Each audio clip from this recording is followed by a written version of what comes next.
All right, welcome to Module 4. This is about database basics.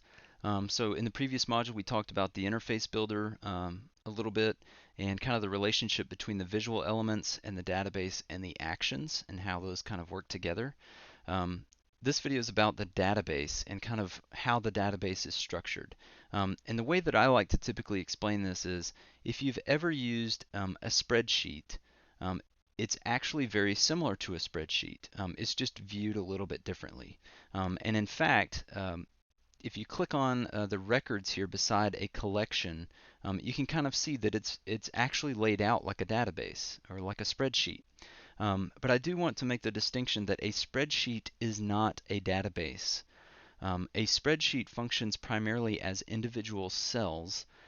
You can absolutely use a spreadsheet as a database, but they don't function, they're not intended to function in the same way.